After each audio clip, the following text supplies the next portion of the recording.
हरे कृष्णा। हम कल की कथा में आगे बढ़ते हैं।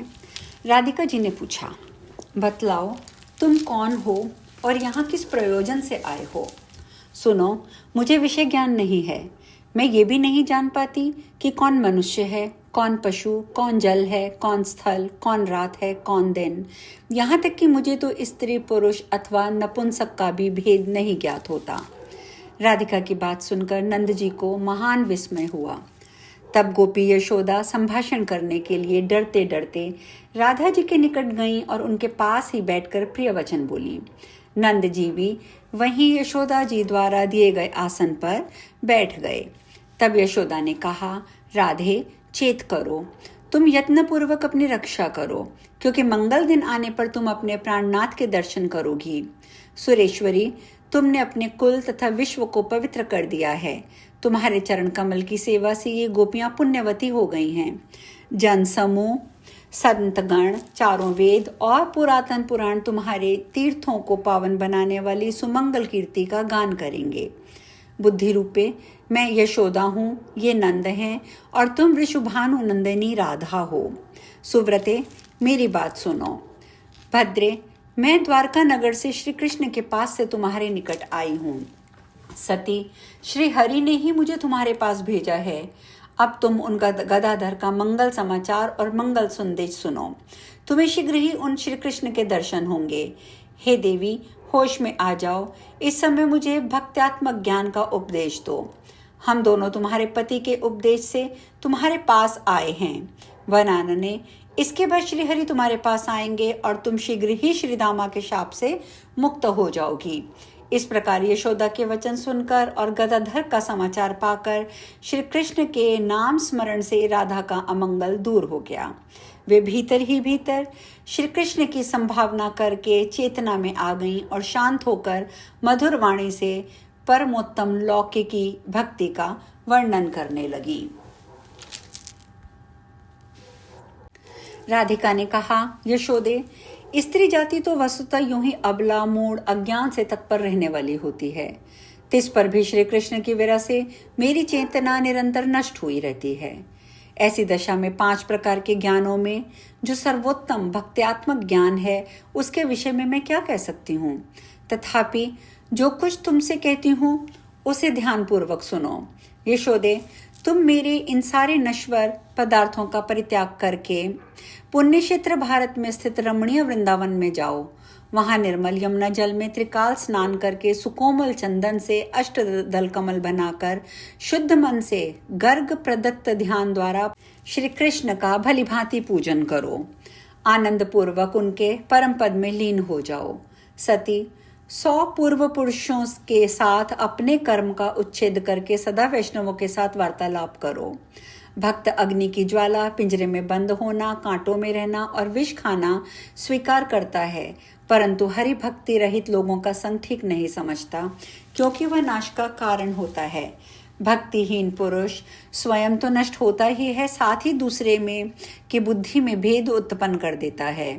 भक्त के संग से तथा हरि कथा थाल रूपी अमृत के सिंचन से भक्ति रूपी वृक्ष का अंकुर बढ़ता है, किंतु भक्तिहीनों के साथ वार्तालाप रूपी प्रदीप्ताग्नि की ज्वाला की एक कला के स्पर्श से वह अंकुर सूख जाता है। फिर सींचने से भी उसकी वृद्धि होती है। इसीलिए सावधान होकर भक्तिहीनों के संग का उसी प्रकार परित्याग कर देना चाहिए जैसे मनुष्य काल सर्प को देखकर डर के मारे दूर भाग जाते हैं। यशोदे, अपने ऐश्वर्यशाली पुत्र का जो साक्षात परमात्मा है और ईश्वर है, उत्तम भक्ति के साथ भजन करो। उनके राम, नारायण, अनंत, मुकुंद, मधुसूदन, कृष्ण, केशव, कंसारे, हरे, वैकुंठ, वामन, इन 11 नामों को जो पढ़ता अथवा कहलाता है, वह सहस्त्रों कोटि जन्मों के पापों से मुक्त हो जाता है। राज शब्द विश्ववाची है और माँ ईश्वरवाचिक है, इसीलिए तो लोगों का ईश्वर है। इसी कारण वह राम कहा गया है। वह रमा के साथ रमण करता है, इसी कारण विद्वान लोग उसे राम कहते हैं। रमा का रमण स्थल होने के कारण राम तत्ववेत्ता राम बतलाते हैं। रा लक्ष्मीवाची और माँ ईश्वरवाचक है, इसीलिए मनीषीगण लक्ष्मीपति को राम कहते हैं। सहस्त्र दिव्य नामों के स्मरण से जो फल प्राप्त होता है वह फल निश्चय ही राम शब्द के उच्चारण मात्र से मिल जाता है। विद्वानों का कथन है कि नार शब्द का अर्थ सारूप्य मुक्ति है। उसका जो देवता आयन है उसे नारायण कहते हैं। किए हुए पाप को नार और गमन को अयन कहते हैं। उन पापों का जिसने गमन होता है वह नारायण कहे जाते हैं। एक बार भी नारायण शब्द के उच्चारण से मनुष्य 300 कल्पों तक गंगा आदि समस्त तीर्थों के स्नान के फल का भागी होता है। नार तो पुण्य मोक्ष और अयन को अभीष्ट ज्ञान कहते हैं। उन दोनों का ज्ञान जिसे हो वे ही प्रभु नारायण हैं, जिसका चारों वेदों, पुराणों, शास्त्रों तथा अन्यान्य योग्य ग्रंथों में अंत नहीं मिलता है। इसी कारण विद्वान लोगों ने उसका नाम अनंत बतलाया है। मुकु अध्ययमान निर्माण मोक्षवाचक हैं। उसे जो देवता देता है उसी कारण वह मुकुंद कहा जाता है। मुको वेद सम्मत भक्ति रस रूप प्रेम युक्त वचन कहते हैं।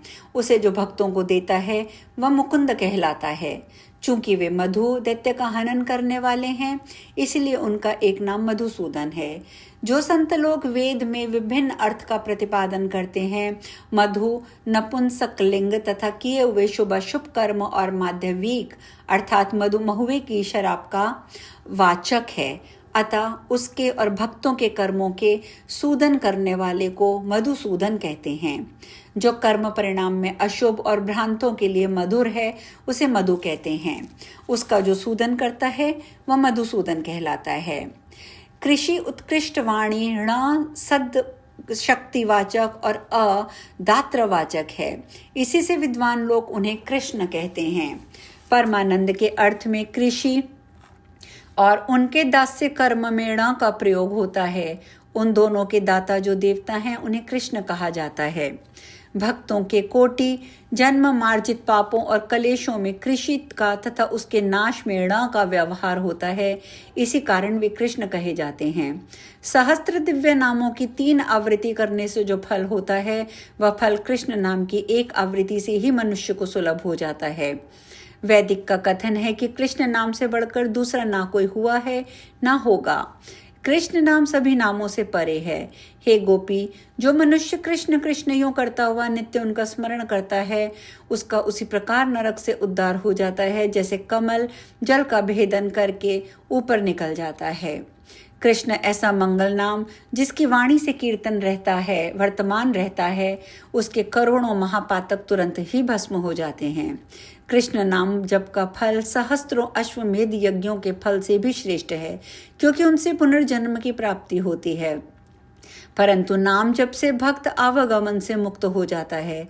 समस्त यज्ञ, लाखों व्रत, तीर्थ स्थान, सभी प्रकार के तप, उपवास, सहस्त्रों पाठ, सैकड़ों बार पृथ्वी की प्रदक्षिणा, ये सभी इस कृष्ण नाम के जप की 16वीं कला के बराबर भी नहीं हैं। उन उपयुक्त कर्मों के लोभ से मनुष्य को चिरकाल के लिए स्वर्ग रूप फल की प्राप्ति होती है और उस स्वर्ग से पतन होना निश्चित है। परंतु जब कर्ता पुरुष श्रीहरि के परम पद को प्राप्त कर लेता है, क जल को कहते हैं, उस जल में तथा समस्त शरीरों में जो आत्मा शयन करता है उस देव को भी सभी लोग केशव कहते हैं। कंस शब्द का प्रयोग पातक, विघ्न, रोग, शोक और दानव के अर्थ में होता है। उसका जो अरि अर्थात हनन करने वाला है वह कंसारी कहा जाता है। जो रुद्र रूप से नित्य विश्वों का तथा भक्तों के पातकों का संहार करते रहते हैं, इसी कारण वे हरि कहलाते हैं। जो ब्रह्म स्वरूपा माँ, मूल प्रकृति, ईश्वरी, नारायणी, सनातनी, विष्णु माया, महालक्ष्मी स्वरूपा, वेद माता सरस्वती, राधा, वसुंधरा और गंगा नाम से विख्यात है, उनके स्वामी धव को माधव कहा जाता है।